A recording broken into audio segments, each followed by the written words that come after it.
Hello everyone, আজকের recipe মজাদার কুমিল্লার বিখ্যাত শীদলের ভর্তা। দেখতেই পাচ্ছেন, প্রথমে আমি কয়েকটি ছোট ছোট পুঁটি শীদল নিয়ে নিয়েছি। এটা সাধারণত কুমিল্লার একটি বিখ্যাত রেসিপি শীদলের ভর্তা। এর সাথে আমি কিছু পেঁয়াজ কুচি কুচি নিয়ে ফেলেছি।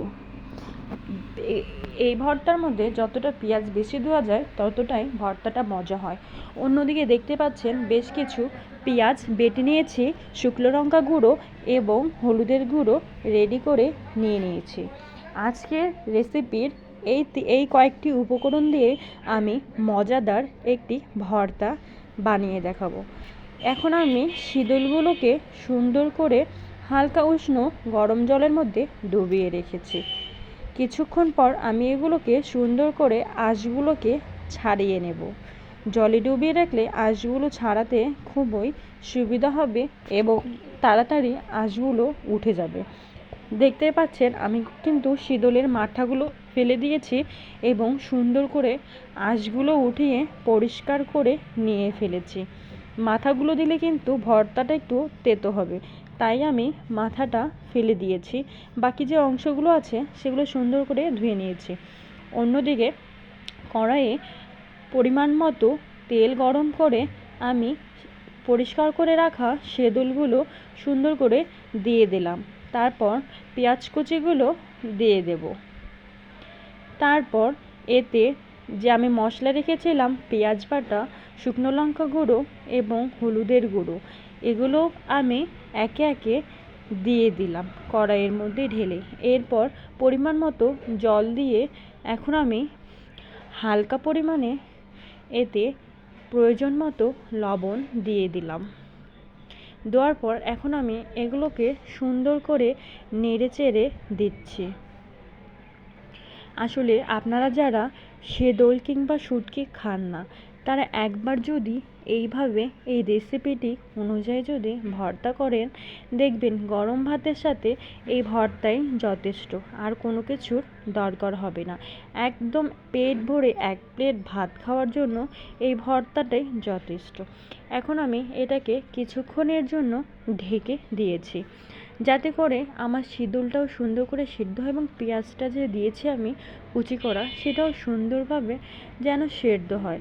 এখন আমি ঢাকনা উঠিয়ে আবার এগুলোকে সুন্দর করে নেড়ে চেড়ে দিচ্ছি। দেখতেই পাচ্ছেন আমি কিন্তু সুন্দর করে ঘুরিয়ে ঘুরিয়ে নেড়ে দিয়েছি এবং যেন না লেগে যায় সেদিকে লক্ষ্য রাখতে হবে। হালকা আঁচে এটাকে কিন্তু বানাতে হবে। কিছুক্ষণ ঢেকে রাখার পর আমি কিন্তু ঢাকনা উঠিয়ে আবার সুন্দর করে ভর্তাটাকে কিন্তু নেড়ে দিচ্ছি, যেন কোনোভাবে নিচে পুড়া না লাগে যায়। পুড়া লাগলে তো বুঝে নিই খাবারের যে মানটা, টেস্টটা, স্বাদ, সেটা কিন্তু সম্পূর্ণই নষ্ট হয়ে যাবে। সেজন্য কিন্তু আমি সুন্দর করে বারবার করে নেড়ে চেড়ে দিচ্ছি।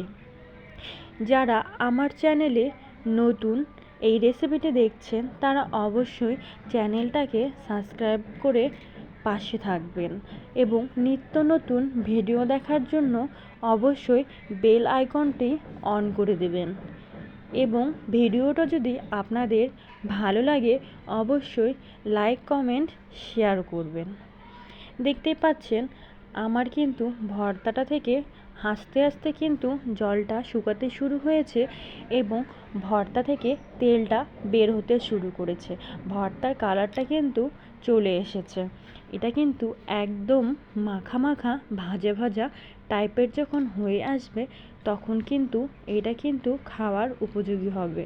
যেহেতু এখনও আমার সেই পরিমাণে তেলটা বার হয়নি এবং বেশি একটা ভাজা ভাজা হয়নি, সেহেতু আমি এখন এগুলোকে সুন্দর করে হালকা আঁচে লাল লাল করে ভেজে নিচ্ছি। আসলে এরকম ভর্তা কিন্তু কম মানুষই খেয়েছে, আমার কিন্তু খুবই একটা পছন্দের রেসিপি। দেখতেই পাচ্ছেন ভর্তাটা দেখতেই কিন্তু খুব সুন্দর একটা কালার এসেছে, দেখেই কিন্তু জিভে জল চলে আসছে। ভর্তাটা থেকে কিন্তু তেল বের হওয়া শুরু হয়েছে এবং ভর্তাটা কিন্তু লাল লাল করে সুন্দর করে ভাজা হয়ে গেছে। ফাইনালি দেখতেই পাচ্ছেন আমার ভর্তাটা কিন্তু সুন্দর একটা রং ধারণ হয়েছে এবং এটা কিন্তু খাওয়ার জন্য পারফেক্ট একটা লুক চলে এসেছে। সাধারণত এসব ভর্তা হলে যাদের মুখে রুচি নাই কিংবা খেতে ইচ্ছে করে না, তারা একবার এই রেসিপিটি ট্রাই করবেন, দেখবেন খুব সুন্দর পেট ভরে ভাত খেয়েছেন। ফাইনালি দেখতেই পাচ্ছেন আমার বিখ্যাত কুমিল্লার শিদলের ভর্তা কেমন হয়েছে অবশ্যই কমেন্ট করবেন। আশা করি ভিডিওটা আপনাদের অনেক ভালো লাগবে। আপনারা সবাই পাশে থাকবেন, ভালো থাকবেন, শুভকামনা।